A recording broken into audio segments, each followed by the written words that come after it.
Napag-usapan natin ang pag-launch ng attack nitong apat na ito sa may gitna ng kanilang ritual. Pero bago natin simulan itong video na ito, ay i-roll muna natin ang intro. Hello everyone and welcome to my channel, ang inyong source ng Tagalog na Tensura Contents. Sa channel na ito ay pinag-uusapan natin ang mga nangyayari sa may Tensura universe.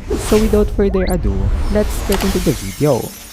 Nag-upload na nga pala guys ang Kohay PH ng Tagalog na solo leveling. Kaya kung gusto mo makapanood ng Tagalog solo leveling contents, bisitahin nyo ang Kohay PH. Link in the description. So nagpakawala nga itong si Benimaru ng Prominence Acceleration na strongest and most powerful attack niya. Itong si Diablo naman ay ginamit ang kanyang End of the World Requiem, ang ultimate na illusionary elemental catastrophe magic na combination ng skill, ng art at ng magic. Si Zision naman ay ginamit ang kanyang Dimension Storm na evolution ng Devastator Storm matapos ma-incorporate nitong si Zision ang power nitong si Zilenius. Naging mas vicious at mas deadly pa ito. Bawat isa sa kanila ay nag-demonstrate ng kanilang maximum power. Ang numerous superb techniques na pinakawalan nila ay umabot sa may center ng tetrahedron at exactly the right moment. Sa sobrang perfect nito ay para bang merong apat na ilaw na merong iisang switch lang na kapag pinindot mo yung switch ay sabay-sabay talaga na nagbubukas yung mga ilaw. Sa section ng labyrinth kung saan sila nanggaling ay may colorless polar light na nag-bloom sa may area na ito, beautifully coloring the subspace. Sobrang ganda daw talaga tingnan at worthy talagang videohan kung makikita mo ito. Pero hindi pala ito basta-basta light lang kasi ang hidden power ng light na yun pala ay ang strongest explosion since the creation of the universe itself at nagproduce ng destructive force of utter disaster. Ang insides nitong tetrahedron na constructed na mag-hold ng malaking explosion ay naging filled with disaster of destruction. Ito ang quartet skill na breakdown nostalgia. Ito ay ang power ng 4 artists combined into one, creating the ultimate destruction na talagang never seen before. Takot na takot sa nakita niya explosion itong si Dino kasi na-experience niya nga ito ng malapitan. Sa isip niya ay masyado daw dangerous na itry ito on a spur of a moment basis na katulad nga nitong ginawa nila ngayon na kanina lang nila inisip tapos in-execute agad nila. Usually kasi kapag mga ganito kalaki talaga ay pinagpaplanuhan ito ng mahabang panahon, parang isang malaking project na kailangan ng proper planning bago mo i-execute. Pero ngayon ay nangyari na nga yung explosion. Parang ito ang moment talaga na nagkaroon ng bagong saga itong Tensura. Kasi imagine mga subordinates ni Rimuru ang nakapag-cause ng pinakamalakas na explosion in the whole universe. Talagang true dragon level saga ito ng mga subordinates nitong si Rimuru. Pero punta tayo ngayon sa may control room. Away sila sa kanilang situation. Lahat ng nakasaksi sa may scene ay nanahimik bigla. Ang raging na destructive storm na ito ay walang sign ng paghupa. Mabuti na lang daw at sa may subspace nga ito nangyari. Kasi kung sa labyrinth daw ito mismo ay talagang unimaginable kung ilang layers ang mawawasak at kung gaano karaming tao ang mga madadamay. Kaya napasabi itong si Ramirez. Tinanong niya kung in trouble daw ba sila. Ang discarded 30 layers sa may center ay nag-disappear in an instant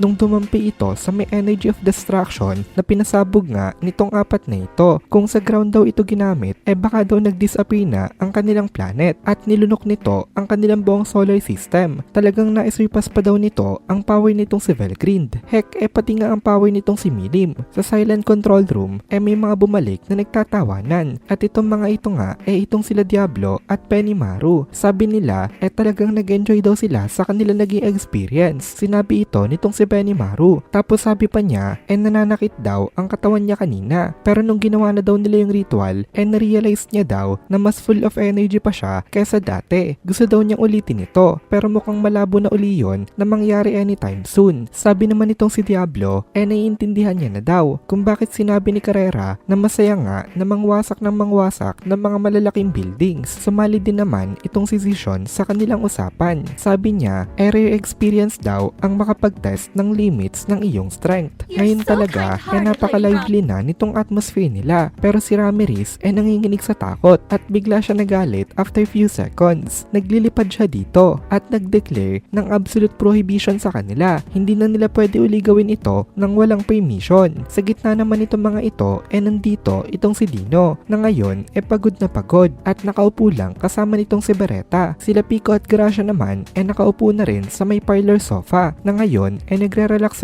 lang muna. Inoferan sila nitong si Shuna ng mga cakes at ng mga inumin at pinasalamatan ni Shuna itong dalawang ito dahil sa ginawa nilang hard work. Na charm naman itong si Dino sa may smile nitong si Shuna at naramdaman niya na worth nare-reset daw ang pagod niya. Sa grupo nila Benimaru, itong si Dino talaga ang lumaban na mag-isa ng pinakamatagal kanina. Kaya proud siyang humiga sa may couch na para bang reward niya ito. Nag-request pa siya ng another cup of tea para ma-relieve ang fatigue ng katawan niya. Pero nagreklamo itong si Benimaru dito dahil sa pagiging at home daw nitong si Dino kasi nagre-request pa ito ng additional na tsaa kay Shuna. Tinanong nitong si Benimaru kung bakit relax na daw itong si Dino. Kaya sumagot naman itong si Dino sa kanya in a light-hearted manner. Natapos na daw kasi ang kanyang trabaho. Kaya irritated na tinanong nitong si Benimaru kung bakit hindi pa ito umuwi sa kanila. Nagtaka naman itong si Dino at tinignan niya itong si Benimaru with a puzzled look. Then sabi ni Dino, after daw ng lahat na nangyari, hindi na naman daw sila magkalaban. Tumalikod nga daw sila sa kabilang side. Kaya ngayon daw, wala na daw silang ibang place na pwede pa nilang matirahan. Briskly na sinabi ito nitong si Dino na para bang sarili lang itong iniisip niya. At pagkasabi niya nga nun, nag-wink pa siya lightly na nagpalala ng irritation nitong si Benimaru. Ngayong tapos na itong laban nila dito, uulitin ko nga yung tanong ko dati. Na sa tingin nyo ba, meron pang isang karakter maliban kay Rimuru na hindi kayang talunin nitong tatlo nitong sila Zishon, Diablo at Benimaru kapag pinagsama-sama natin silang tatlo. At dito na muna natin tatapusin itong video na ito. Kung nagugustuhan mo itong mga videos natin, ay please consider joining the membership para mapanood mo na agad ang mga kasunod na part